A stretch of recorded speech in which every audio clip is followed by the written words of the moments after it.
Welcome, Brookings Bio students, to the final slideshow of Chapter 12, dealing with gene regulation. We've been talking about genes and how they work, how they transfer information from the gene in the DNA to RNA to make a protein that does something in the cell. And in this little section of our slideshow, we're going to look a little bit more closely at how that process is regulated or controlled. What is it that turns genes on and off? If you think about it, only a small fraction of genes in a cell are expressed or turned into RNA at any one time. Remember, certain kinds of genes are only working in certain kinds of cells. That's what makes the cells different. When we talk about differentiation, those stem cells, those I can be anything cells turning into or differentiating into a bone cell or a muscle cell or a nerve cell or a skin cell. What makes those cells different is which genes they're using. And some genes are going to be turned off.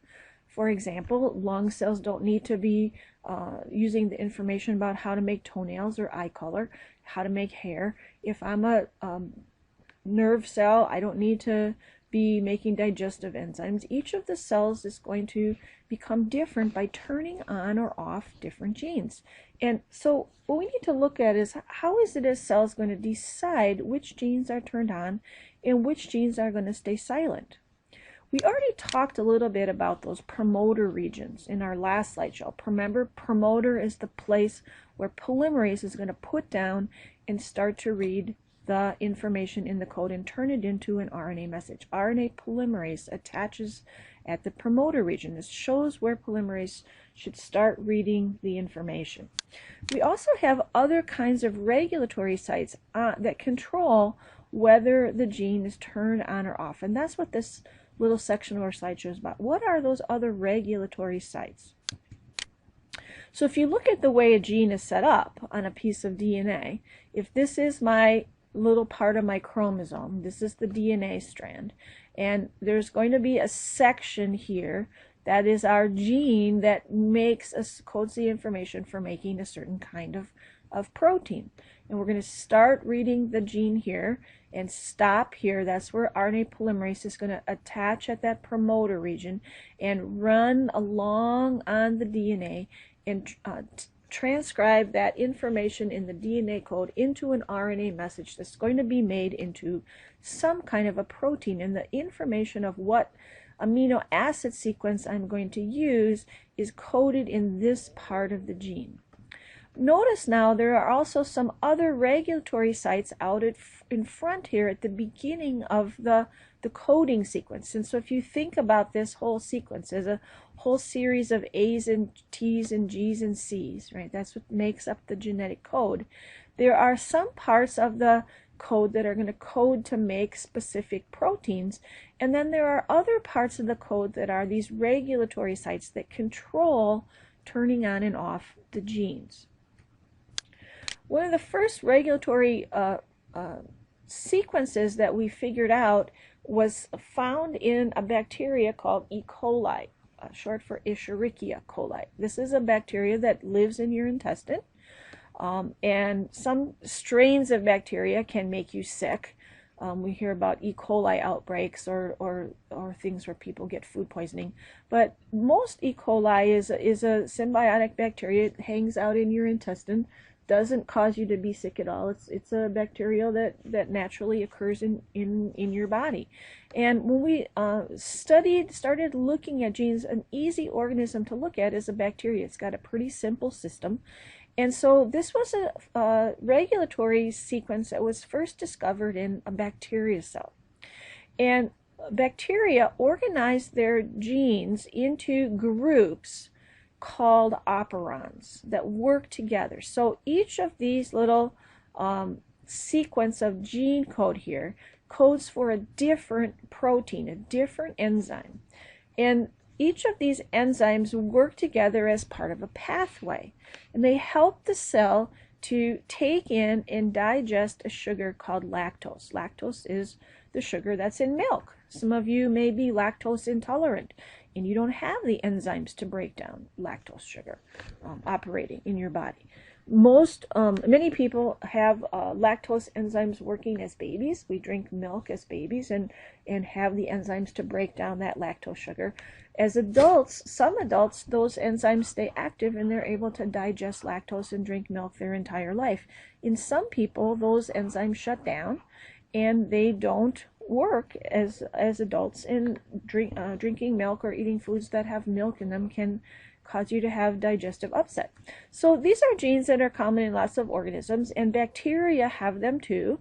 And so in bacteria, oftentimes they will organize their genes into little groups that work together to do some kind of a pathway. At the front now, here's our P for promoter. Here's our promoter region. And also there's another little regulatory site here that's part of this operon, and it's called the operator.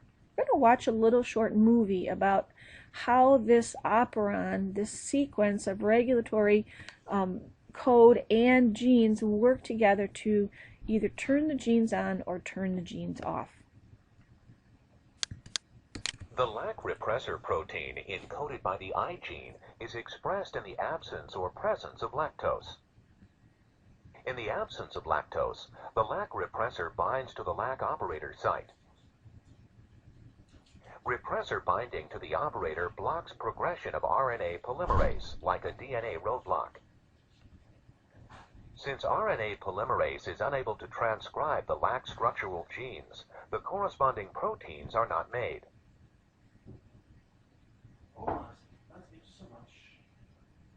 When lactose is present in the cell medium, it binds to the allosteric site of the lac repressor.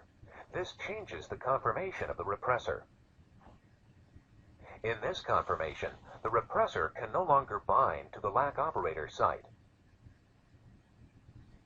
Without the repressor blocking its way, RNA polymerase is able to transcribe the structural genes.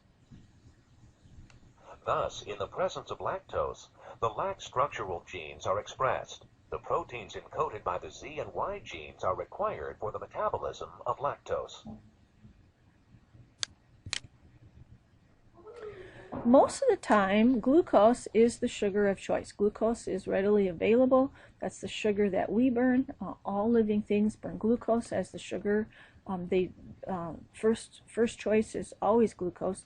When you eat table sugar, for example, sucrose, that sugar is broken down by your body and turned into glucose. Glucose is needed by our brain to burn for energy. All cells burn glucose in our mitochondria to make ATP.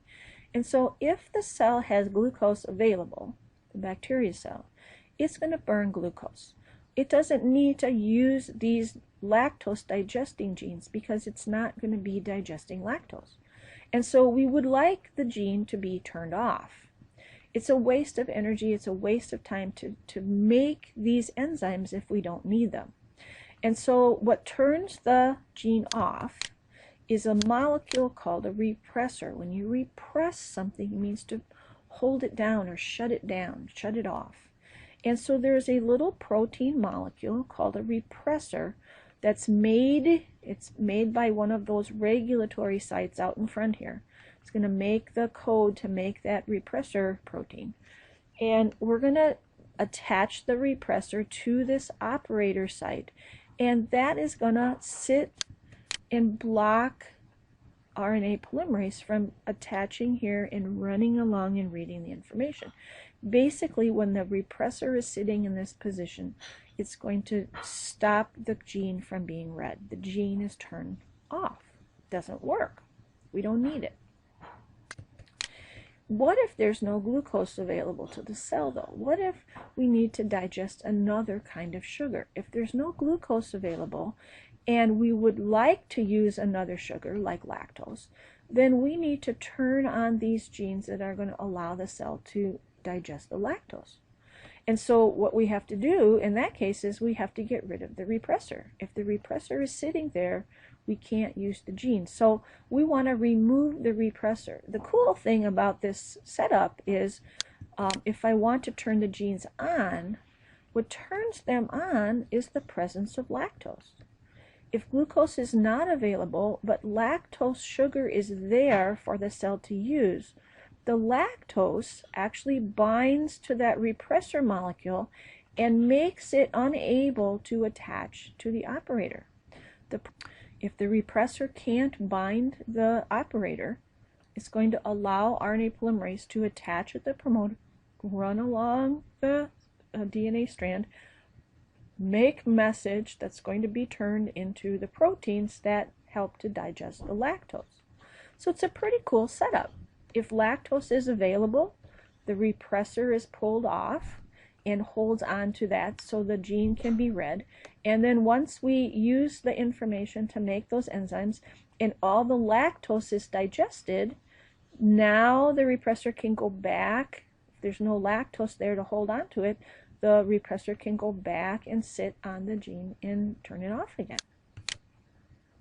Cells can turn genes on and off as are needed, and lots of genes are regulated by these repressor proteins that keep them off until we need the enzyme or the protein or whatever is coded for by that gene.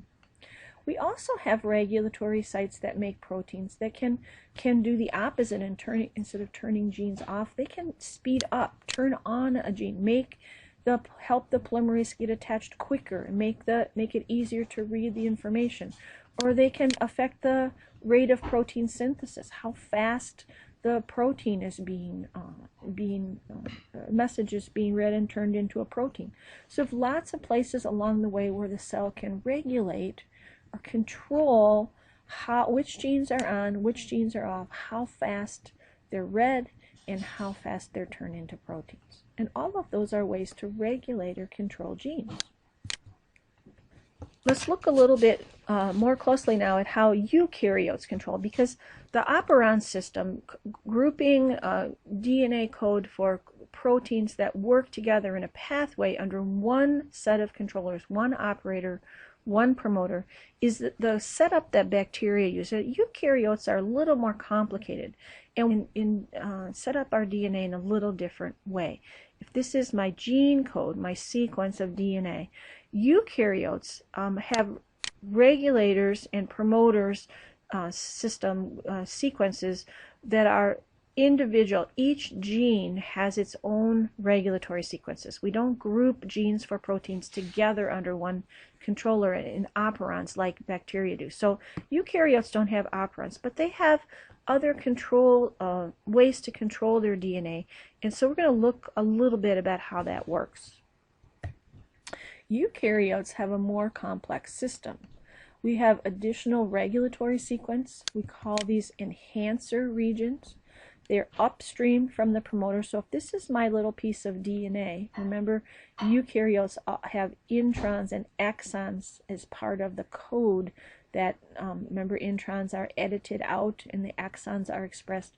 So if this is my DNA code that's going to become message ultimately, there are regulatory places along in front of the gene that help to control the whether it's read or not or how fast. And so we have, here's my promoter sequence, but we also have upstream of that, a little farther along on the DNA, something called enhancer regions. And enhancers make proteins that help speed up that polymerase reading the information. There are also sequences next to the promoter called TATA boxes, T-A-T-A. And they're called TATA boxes because if you look at the sequence of code along on the piece of DNA, remember A's and T's and G's and C's, this little area of the DNA has lots and lots of T's and A's together, side by side. And it helps to position the RNA polymerase, get it into the right spot, and it helps to open the DNA and get it to be read faster. So TATA boxes are important in eukaryotes. Bacteria don't have TATA boxes. They don't have enhancer regions like we do. So that idea of development, turning different genes on and off at different times, it's a way of shaping that differentiation process. How you go from that very first zygote, that I can be anything cell, into a multicellular organism with lots and lots of different kinds of cells doing different jobs, has to do with that differentiation process and which genes are turned off and which genes are turned on at specific times. So if you think about that, how does a cell know where it is in the embryo and what kind of cell it's supposed to be? How does a cell at this end of the embryo know it's supposed to become a brain and this part of the embryo is supposed to become a stomach? And it has to do with that gene regulation. What makes those stem cells differentiate and become different is turning on and off different genes.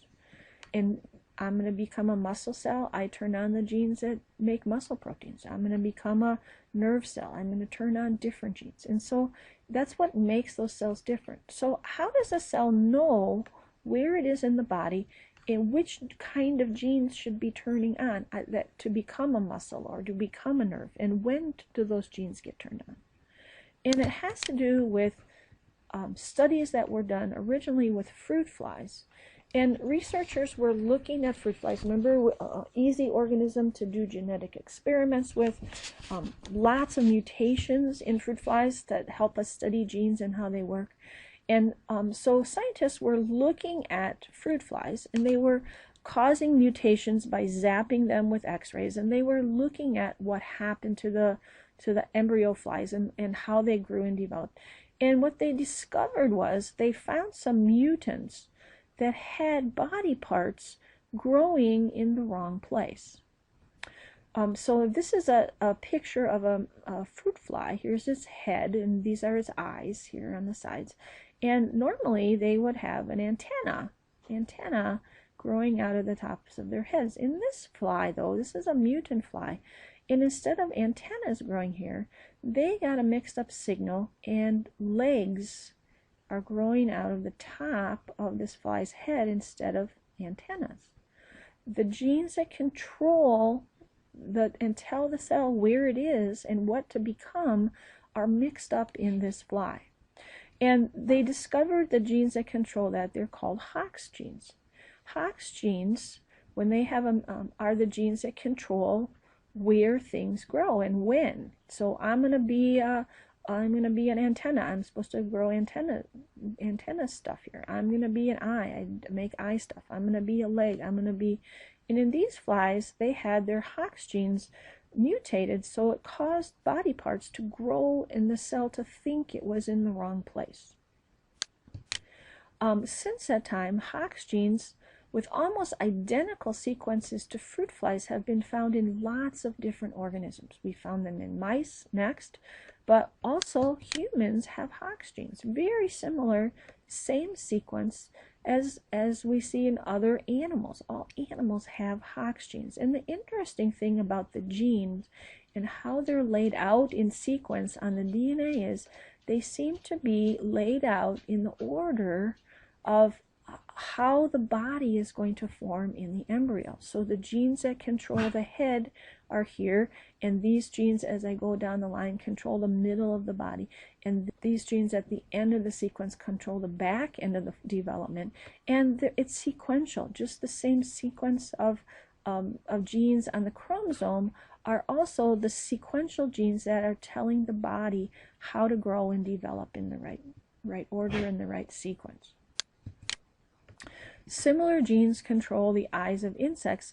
Those same genes that tell insect developing embryo, put eye stuff here, are the same genes that control eye development in humans. In fact, we have inserted the gene for making human eyes into fruit flies. And the interesting thing now is it doesn't build human eyes in a fly, it builds insect eyes. That same gene code that works to make your eyes, though, works in a fruit fly to make fruit fly eyes. And that suggests a bigger idea. If you look at similarities between Hox gene sequences in very different looking organisms, your eyes don't look anything like fruit fly eyes. But the ability to trade these genes around and move them from one organism to another and still function suggests a relatedness between organisms. It suggests that organisms share a common ancestor. They're talking the same genetic language. And genes that work in a human can be inserted into a fruit fly or a bacteria and used. They can read the same information. The cell is set up to read that same gene code, and it suggests a relatedness between species. That is the end of our slideshow and takes care of our chapter on DNA. So thanks for listening.